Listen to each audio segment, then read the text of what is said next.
Bonjour à tous. Aujourd'hui, on se retrouve pour un épisode un peu spécial. Je sais que les parents n'ont pas beaucoup de temps, bah oui, parce que je suis aussi concernée. Et j'ai décidé de publier les parties minutes du vivant seule, parce que vous n'avez pas forcément le temps de chercher dans les épisodes précédents.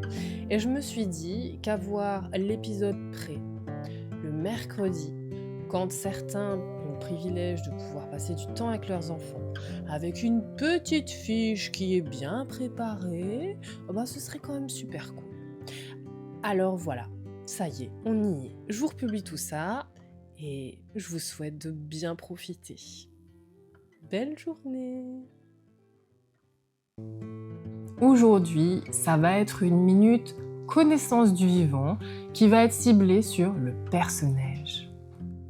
Début février, il y a une petite fleur qui attire l'attention.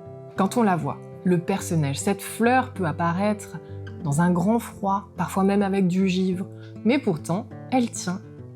Le détail insolite, c'est que le perce-neige produit une forme d'antigel qui aide ses cellules à survivre aux températures négatives. Elle a donc une protection naturelle contre le grand froid. Et l'autre détail qui est encore plus surprenant, il est lié à ses graines. Car ces graines sont souvent transportées par des fourmis.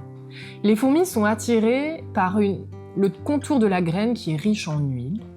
Et donc elle va emporter la graine, elle va récupérer ce qui l'intéresse pour nourrir les larves et elle va rejeter la graine plus loin. Ça va aider la plante à se disperser. Alors attention parce que cette plante est toxique, donc elle est belle à regarder uniquement. Je vais un petit peu vous parler de ça aujourd'hui parce que je voulais vous expliquer qu'il existe plusieurs types de toxicité. Pour faire court, il y a une toxicité qui est souvent liée à l'ingestion, le fait d'avaler, dont les espèces les plus dangereuses font partie. Il y a aussi des toxicités qui sont liées à la sève de la plante. Donc on peut avoir des irritations cutanées, mais il y a également des sèves qui réagissent avec les rayons UV du soleil. Et donc en France, il faut savoir qu'au total, il y a 6000 espèces végétales pour environ 300 qui sont toxiques. Mais 300 avec tous les degrés de toxicité confondus. Donc finalement, les très dangereuses, il n'y en a pas tellement. Donc pour prévenir finalement le danger des plantes, déjà on essaie d'identifier ce qui nous entoure, que ce soit dans la maison, parce que souvent elles sont très toxiques les plantes d'intérieur, mais aussi à l'extérieur. Et surtout, on surveille les tout petits. Si un tout petit patouille dans un jardin, on peut lui mettre des gants, ça peut nous rassurer, comme ça évite les contacts avec les sèves. On explique surtout une règle essentielle, on explique à l'enfant qu'il ne met rien en bouche sans avoir demandé à un adulte. En cas d'accident, il y a des démarches précises à connaître.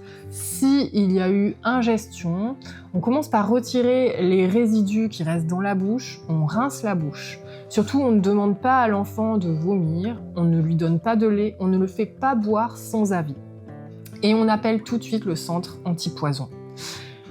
Ils te diront exactement quoi faire selon la plante, la quantité ingérée et l'âge de l'enfant.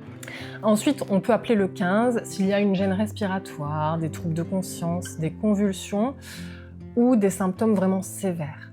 S'il y a eu contact avec la peau ou les yeux, on peut rincer abondamment à l'eau et savonner si c'est possible. Et si on suspecte une plante phototoxique, donc qui réagit avec les rayons du soleil, on protège la zone du soleil. On peut consulter le centre antipoison s'il y a des réactions importantes, des cloques étendues sur la peau, des douleurs, un œil qui est atteint. On voit souvent les plantes toxiques comme nos ennemis, mais par exemple le perce-neige contient une composante qui s'appelle la galantamine. Et c'est une composante du médicament pour lutter contre la maladie d'Alzheimer. Donc pour moi, finalement, la meilleure prévention, c'est de s'informer et d'informer nos enfants. Et comme ça, on apprend plein de choses et surtout, on évite de vivre dans la peur. Aujourd'hui, je vais te proposer du coup un jeu, un mini-jeu waouh, un mini-jeu super sympa pour cette semaine. Tu pars en balade avec ton enfant et tu peux chercher des perce-neige. Tu peux observer la beauté de ces fleurs, généralement on peut les trouver vers l'ombre. Elles sont délicates et fortes à la fois. Et vous pouvez imaginer ensemble cette fleur avec son antigel. Vous pouvez imaginer ces graines qui font du stop avec les fourmis. Inventez une histoire autour de cette plante. Regardez s'il y a des fourmis autour, des traces de vie.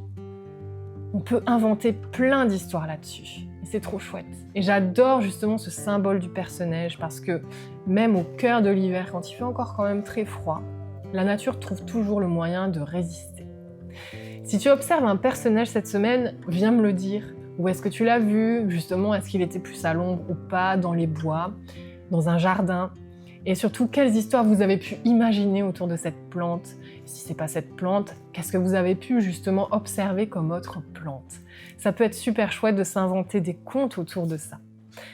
En tout cas, je te remercie pour ton écoute. Je te dis à très bientôt. Passe une belle journée et on se retrouve bientôt pour un nouvel épisode. Ciao, ciao!